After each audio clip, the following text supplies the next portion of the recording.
for original consideration, a resolution authorizing settlement of a claim by two guys and a girl. Also discussed in committee without objection and consent. Item number 7. Item number 7 for original consideration, a resolution authorizing a property tax refund to Cut Rough. Discussed in committee without objection and consent. Item number 8. Item number 8 for original consideration, a resolution authorizing settlement of a claim by Frias.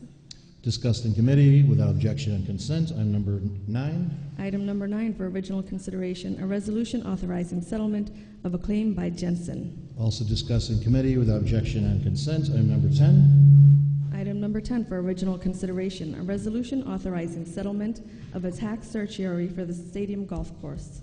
Discussed in committee without objection and consent. Item number 11. Item number 11 for original consideration, a resolution amending the December council meeting schedule. Discussed in committee without objection and consent. Item number 12. Item number 12 for original consideration, a resolution authorizing the Bellevue Neighborhood Association Thriving Neighborhood application. Discussed in committee without objection and consent. Item number 13. Item number 13 for original consideration, a resolution authorizing the Woodlawn Park Thriving Neighborhood application. Discussed in committee without objection and consent. Item number 14. Item number 14 for original consideration, a resolution authorizing the Goose Hill Neighborhood Association Thriving Neighborhood application. Discussed in committee without objection and consent. And item number 15. Item number 15 for original consideration, a resolution authorizing the Hamilton Hill Neighborhood Association Thriving Neighborhood application. Ms. Porterfield? Roll call. Roll call vote on this? All right, so be. I'll make that change here. Okay, very good. And there's nothing more to come before the City Council caucus. I'd like to ask for a motion to adjourn. Motion by Ms. Palmetti, second by Ms. Karen Zlusko-Elzunas. All in favor? We are adjourned. Thank you. And now we'll call the City Council meeting to order for Monday, November 26, 2018. And I'd like to call on Pastor Cooper for a prayer invocation and my colleague John Palmetti to lead us in the pledge.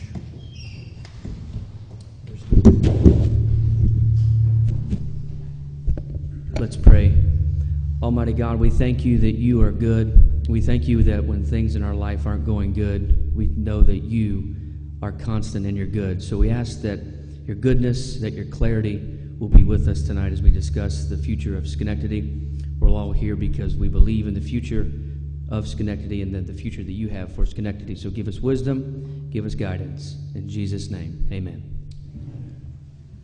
I pledge allegiance to the flag of the United States of America and to the republic for which it stands, one nation, under God, indivisible, with liberty and justice for all.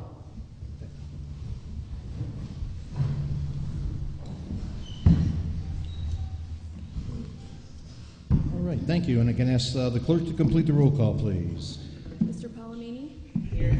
Ms. Porterfield? Here. Ms. Zlusko-Elzunas? Here. Ms. Perazzo? Present. Mr. Riggi? Here. Mr. Mutuvaran? Present. Mr. Crozier? Here.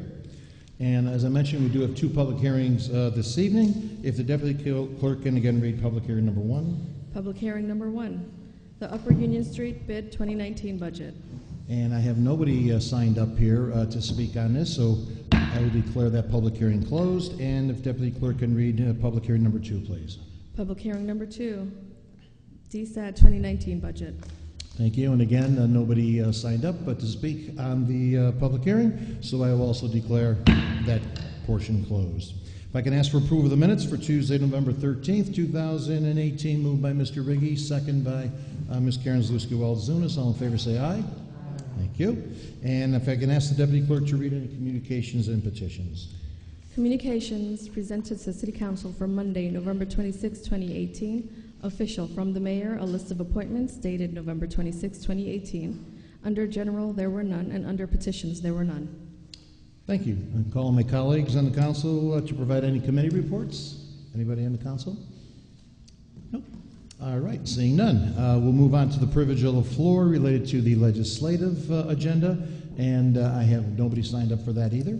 So maybe we didn't put the clipboards out there. I don't know what's happening, but anyway, we will declare that public comment closed on the legislative agenda. So I need to move the legislative consent agenda, please. Mr. Palmetti, second by Ms. Karen Zlusko-Elzunas. All in favor say aye. Aye. Thank you. And we do have 3 roll call items this evening. The first is for item number 1, if the deputy clerk can read again. Item number 1 for original consideration, a resolution approving the DSAD proposed 2019 budget. Need a motion? Mr. Palmetti, second by Karen Zalewski-Walzunas. Any discussion? And you can take the vote, please. Mr. Palomini? Yes. Ms. Porterfield? Yes. Ms. Zalewski-Walzunas? Yes. Ms. Perazzo? I just want to take a moment to speak to both the Upper Union Street bid and the DSAD 2019 budget, and just thank both bids for all of the hard work that they do to beautify the city, to support our local small businesses, you know, the attention to detail downtown with clearing the walks and the beautiful hanging baskets in the summer, and just both bids do a fantastic job, and it certainly makes our city look great. With that, I vote yes. Mr. Riggi? Yes. Mr. Mutavaran? Yes. Mr. Kosher? Yes. And that passes 7-0. And we'll do a roll call item for number 2, and Deputy Clerk can read that as well. Item number 2 for original consideration, a resolution approving the Upper Union Street bid 2019 proposed budget. Need a motion? Mr. Palmetti, second by Ms. Perazzo. Any discussion? And we'll do the roll, please. Mr. Palomini? Yes. Ms. Porterfield? Yes. Ms. Zalewski-Walzunas? Yes. Ms. Perazzo? Yes. Mr. Riggi? Yes. Mr. Mutavaran? Yes. Mr. Kosher? And to piggyback off Council Member Perazzo, both bids do a tremendous job, and we had a great weekend here with a Small Business Saturday. I don't even know how much we spent, but my entire family was up, and we were there for over 4 hours in downtown Schenectady, so it was a great day. And again, thank you for what both bids do for the city, and we appreciate your support. And with that, I'll vote yes. And we have one final roll call, item number 15, if the clerk can read. Item number 15 for original consideration, a resolution authorizing the Hamilton Hill Neighborhood Association Thriving Neighborhood application. Do I need a motion? Ms. Porterfield, second by Mr. Mutavaran. Any discussion? All right, and do the roll, please. Mr. Palomini? Yes. Ms. Porterfield? Yes, I'd like to speak to this agenda item before I vote. I just want to say that I am very much involved in this project. I am a resident of Hamilton Hill. I think that everyone knows that. And this project is to benefit the entire community, not just Hamilton Hill, but it would, it's a project regarding the litter in the city, so it would benefit the entire city. And I think that one of the things that speak to that is there are 2 similar projects that have been submitted to get part of the Thriving Neighborhood Challenge. I am a member of the Neighborhood Association, but as I spoke with Corporation Counsel, this will not benefit me personally, so therefore, it's okay for me to be a part of it and also to vote on it. There are other members of the council who are also on neighborhood associations and in leadership roles and, continue to vote on things. So I just want to make that very clear, that this is not something that benefits me personally, but benefits the entire city. The way we've set it up, it could be replicated, and hopefully we'll also have a ripple effect all over the city. So just want to make sure that that part of my role in this is very clear. And let me also add that because the Neighborhood Association is not a 501c3, any funding that comes, should we get chosen for this project, comes through an anchor organization that is a 501c3. So the money does not even come directly to the Neighborhood Association. And again, it's something that would benefit the entire city. We want all of our city to be beautified.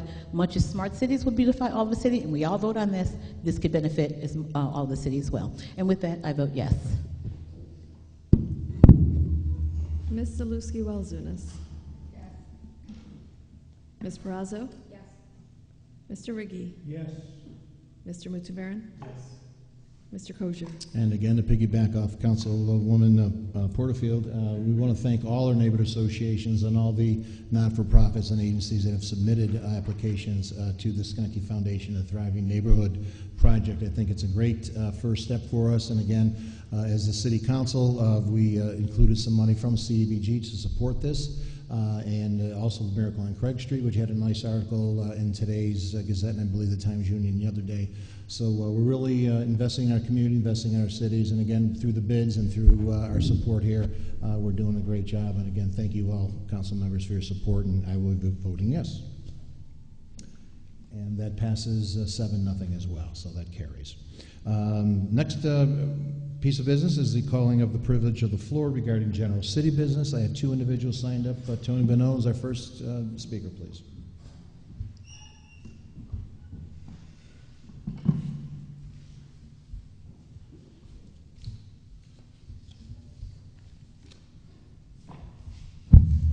Tony Bonneau, Bellevue. I'm going to kick a horse right in the teeth here. You know, I've been belly aching every year about this parade, holiday parade.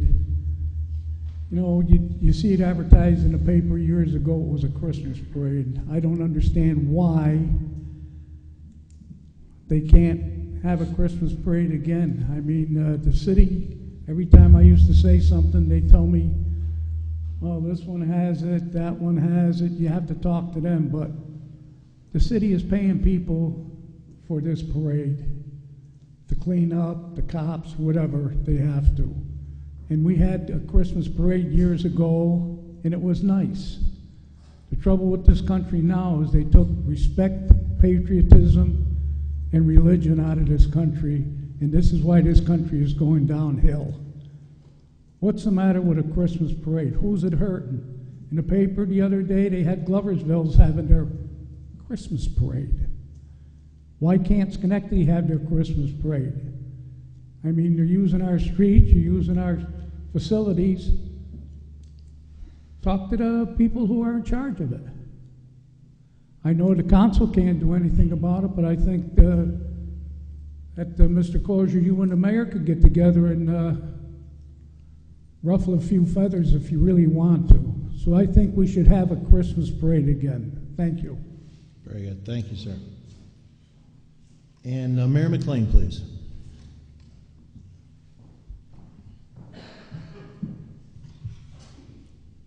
Good evening. My name is Mary McLean.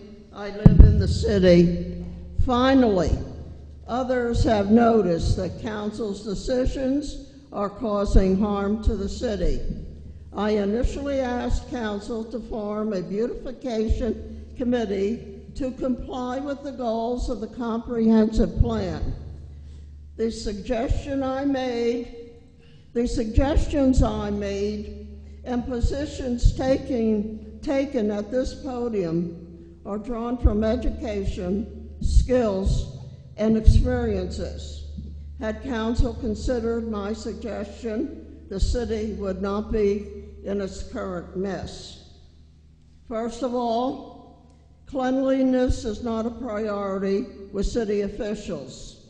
When a new building project is completed, it becomes another space for litter.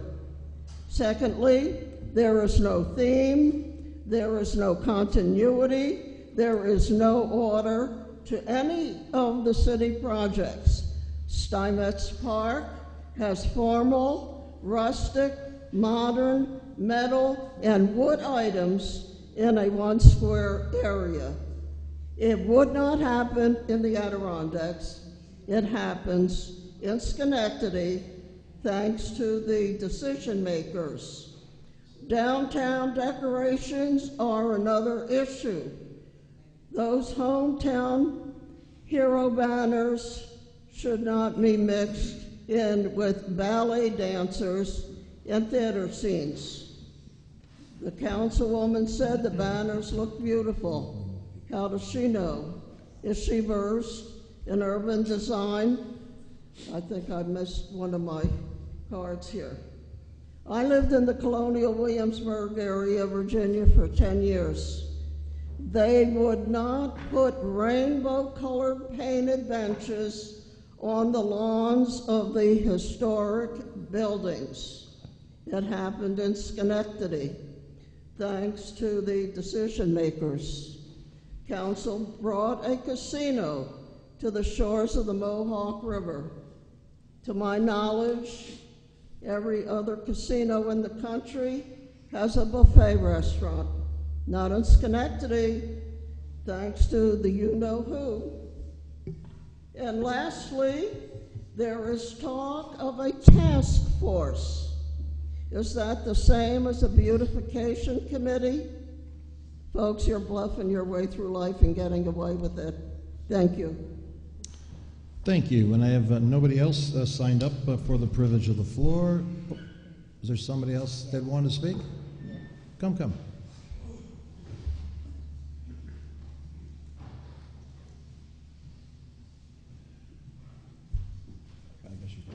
I just need you to state your name, please, for our record. My name is Miss Robin Russell.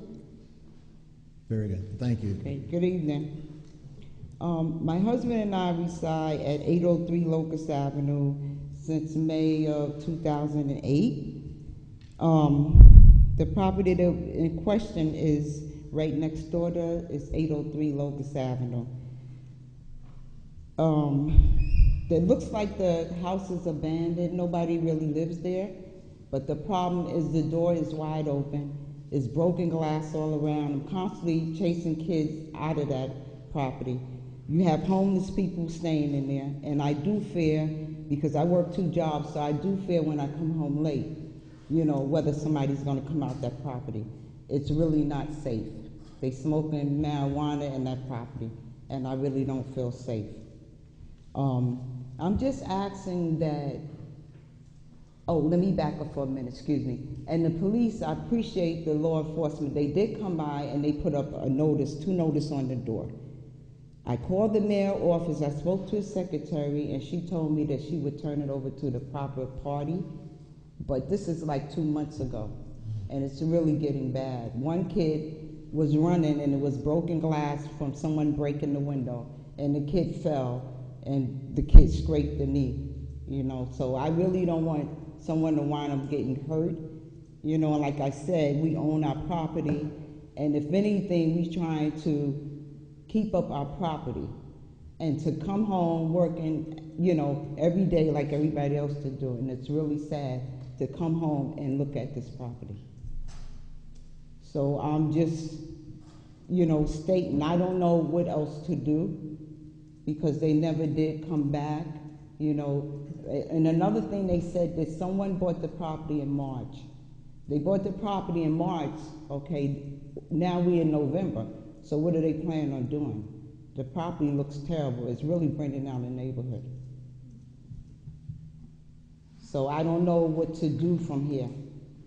I don't know who else to call. I don't know what to do, so maybe, you know, someone could. Yeah, if you can hang around after the meeting, Alex is here in the back from the mayor's office, and I'm sure he'll be glad, and as will the council members as well. Okay. All right, so we're sorry to hear about that, but thank you for coming this evening. Thank you, All right. ma'am. Appreciate that very much. All right, and I do have, there's nobody else signed up for the privilege of the floor, so I will declare that closed. Miscellaneous business of the council, please. Ms. Barrazo?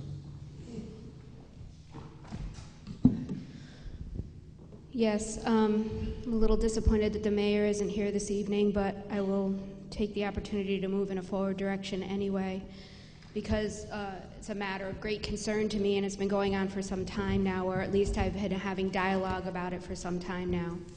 Over the course of the last couple of years, I've been getting phone calls that start with, I've been working for the city for 13 years, 26 years, 7 years, 14 years, and I've never made a phone call like this before, but I don't know what to do.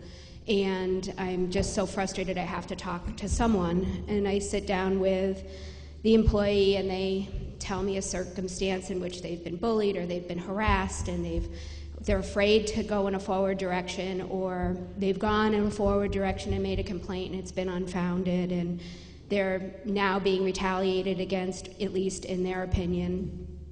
And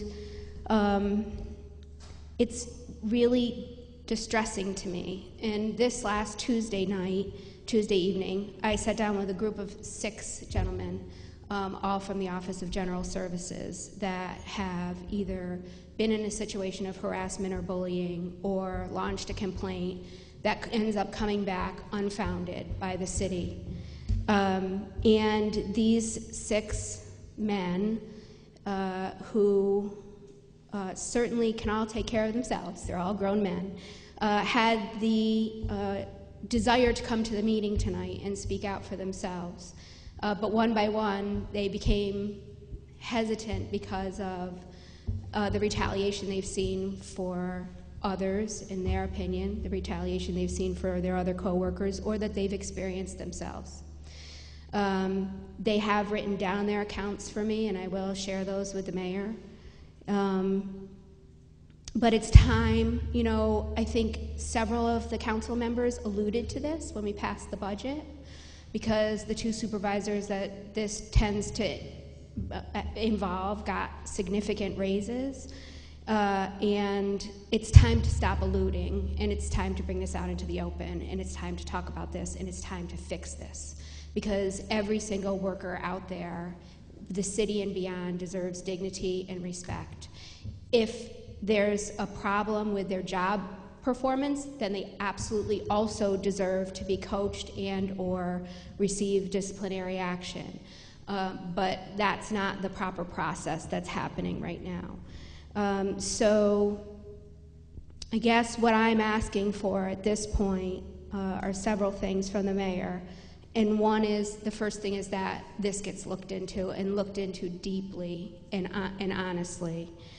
Two, that we bring in a neutral third party when we're doing investigations so we can really ascertain whether something is actually occurring or not. Because I'm not sure that these complaints are currently being listened to with a neutral ear. And three, that when these complaints do happen, that we call more than 2 witnesses, and we actually call the witnesses that the employee has asked to call, and then we call some more that the city wants to call. That's fine too. But I don't feel like, you know, I just feel like the council has no power on this. There's nothing we can do to change it, except I can raise my voice and ask that it gets changed, because we have a city workforce out there that is delivering some of the most important services to our city, right? They're fixing our roads, they're fixing our water, so we have water, they're fixing, you know, they're picking up our refuse, and it's time to change it. Thank you. Thank you. Anybody else? Ms. Zalewski-Welzonis? Thank you. First of all, I need to commend the Downtown Schenectady Improvement Corporation along with the Upper Union Street bid. They both do a fantastic job, and very happy with the way things are going in both areas. Jim Salingo and the board, a lot of the board members are here, so thank you for your continued support in keeping downtown beautiful. I also want to comment that on December 8th at 6 p.m., there's going to be a tree lighting ceremony sponsored by the Mount Pleasant Merchant Association and the Bridge Street Church, and it will be at the Bridge Street Church at 6 p.m. So it should be a very nice event. We went last year. There'll be caroling, and they're asking that you bring a donation of food, some food item for the Bridge Street Food Pantry. And I also want to remind everyone that Woodlawn Neighborhood Association is having a meeting this Wednesday night at 7 o'clock, and Commissioner Idens should be in attendance at that, so it should be a good meeting to attend to, you know, hear his perspective on the city. Thanks. Thank you. Anybody else? Ms. Porterfield? Thank you. Thank you. And actually, I just want to add to something that Ms. Perazzo said. I received a phone call from a family member of the person didn't call me directly, and so, you know, I wasn't going on third-party information, but I did receive a phone call from a family member who said that their family member who works for the city was also in this situation. I don't think that we're the only two who have ever received calls. So I just want to say that it is happening. I know that I'm receiving phone calls and have received phone calls, maybe not as many, and I certainly did not have a sit-down, but I have received calls. So, you know, I think that, you know, having happened, even if it was only one person that called and not 8 or whatever number, then it warrants us taking an opportunity to take a look at, and as we can't do anything about it, but if it is a situation, our employees should not feel threatened and should not feel that their voice is not heard. And if we don't, you know, help with the morale of our employees, it reflects on the job that they do for us, and we want the best out of our employees as any employer would. So I just wanted to just stand up and say that I've been called as well, and I can't speak for other people on this council, but it's hard to me believe that we're the only two that ever received calls regarding this situation. Thank you. Anybody else on the council? Mr. Perlman? Just a few announcements. First of all, as been alluded to already, the Christmas parade. I think it hasn't been said yet that thank you to our city staff that were there protecting everybody in attendance. There was a very big crowd despite a kind of chilly evening, but the garbage crews were there using their trucks to block off the roads, which unfortunately we need to do these days with the unfortunate incidents. Our command center with the police, the fire department had an excellent display as well. So just a thank you for them being there and keeping everybody safe and then cleaning up rapidly afterwards. December 13th, the Bellevue Preservation Association will be having their Christmas tree lighting. That will be at 6 p.m. And this Sunday at 5:30, the Stockade will have their Christmas tree lighting as well. It's the season. This past weekend was the Upper Union Street bid Christmas tree lighting. There were lots of kids in attendance having a good time, and Santa Claus was there. So we look forward to seeing him around as well. Thank you. Very good. Thank you, sir. Anybody else? Nope, seeing none. All right, I'm going to call on Assistant Chief Gillespie, who drew the short straw this evening, to be here with us. So thank you very much. I understand you have a few comments to make as well. Yes, good evening. Thank you.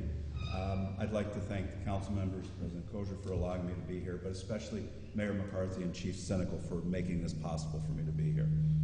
What I want to talk to you about tonight is just a few fire safety tips during the holidays. These are tips that are useful throughout the year, but especially during the holidays, I think sometimes we forget about those things. We get caught up in the moment and don't pay attention to a lot of things.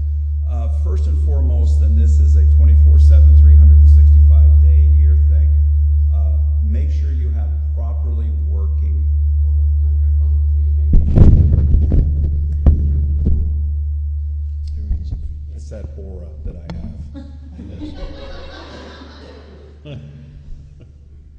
You didn't know that, did you? So make sure that you have properly working smoke detectors and carbon monoxide detectors. We find far too often we go into houses, even houses that we have been in before, and help put smoke detectors in. They're not up, they're not working, they're not using them. They are extremely important to each and every person in the city. They are necessary. You need to be vigilant about this. Make sure that your family members, make sure your neighbors have working smoke detectors and carbon monoxide detectors. If you do not have any, can't afford them, reach out to the Red Cross. They have an outstanding program that we have worked with them diligently over the past 4 years to work with the people in Schenectady to get them smoke detectors. You can either go to getasmokealarm.com or call 1-800-RED-CROSS, 1-800-733-2767.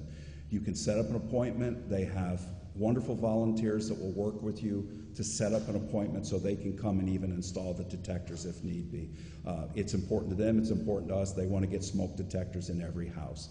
And we have proven this time and time again. Smoke detectors, carbon monoxide detectors save lives every day in this country. So it's important, it's vigilant. Talk to your kids when you go home. Talk to your kids. They are learning this in school, and I think sometimes as parents and adults, we don't reach out to our kids who know a lot more of this stuff and pay more attention to this stuff sometimes than we do. And they can probably tell you the whole routine about how important it is. So please make sure you do that. Now, as far as your decorations, going through the holidays, certainly you should always use a UL-approved device, whether it be extension cords, lights, lighting or illuminating devices. Make sure they're UL listed. Make sure they're in proper working order and they're used properly. Read the instructions, interior, exterior, make sure that you're using them properly. One of the things that we see a lot of is the improper use of extension cords, overloading extension cords, overloading outlets. Do not put extension cords under rugs or in areas where they're confined. They will create heat and they will cause fires. We see this on a pretty regular basis annually. So that's something that you need to be vigilant about. And also when you're placing those cords, make sure they're not trip hazards. Too many times we're running cords for different decorations. We don't have a nice layout for it, so we've created trip hazards, among other things. If you have a real tree, make sure you water it right from the day you bring it into the house. These trees dry out. They're extremely flammable, combustible. They create huge problems. They dry out very quickly if you do not water them and take care of them. If they become dry or they look like they're beyond the point of being a good, lively tree, remove it from your house as soon as the holidays are over. Don't keep it in the house. And when you do remove it, don't put it on your front porch. Don't put it next to your house. Again, they're extremely flammable and they can create a huge problem for you. We at the fire service hate candles, but we know people use candles. If you use candles, we ask that you keep the candles in a safe location along with matches, lighters, or anything you use to light these candles. When you're using candles, make sure they're away from any combustible materials like curtains, your tree, other decorations. Keep them out of reach of the children. And never leave a candle unattended, even if it's going into another room for a long period of time where children are around. And when you leave the house, make sure you've extinguished all these candles. It's extremely important. We deal with candle fires on a regular basis, so it's something you need to be vigilant about. When you're cleaning out your fireplace ashes in anticipation of Santa's arrival, assume that these ashes are hot no matter when you had your fire. Take these ashes, put them in a properly approved non-combustible container, or put them in an area away from any combustible materials. We have seen this time and time again where somebody puts ashes in a cardboard box. They put them in their garage, they put them on the back side of their house, and they create fires. So never assume that these ashes are extinguished and that they're cold. Always put them away safely. Lastly, just a reminder for those of us who do like to do outdoor cooking, such as deep frying turkeys on the holiday, do them away from the house, do them away from decks, porches, so that if you do have any type of problem, that it'll be away from the house and won't create a problem. And just a reminder, in the city of Schenectady, and we see them all the time, fire-based cooking appliances are not allowed on porches, decks, anything attached to the house, or anything close enough to the house with these cooking appliances that can create a hazard. We see them, we try to educate people on that. I see grills on second floor porches. These are all things that also create hazards for you and for the fire department. So that being said, have a wonderful holiday. I have some additional brochures out on the table outside the room. On your way out, if you want to grab some of those, please feel free. And if there aren't enough or you have any more questions, you can certainly reach out to me anytime. And also you can reach us at cityfire@schenectadyny.gov should you have any questions, comments, complaints. We certainly want to hear from you. Thank you. Very good. Job well done. Very good. Thank you, Assistant Chief. Very good. Seeing no other business, a motion to adjourn, please. Mr. Palmani, second by Councilwoman Porterfield. All in favor say aye. Aye. Thank you, and have a good evening.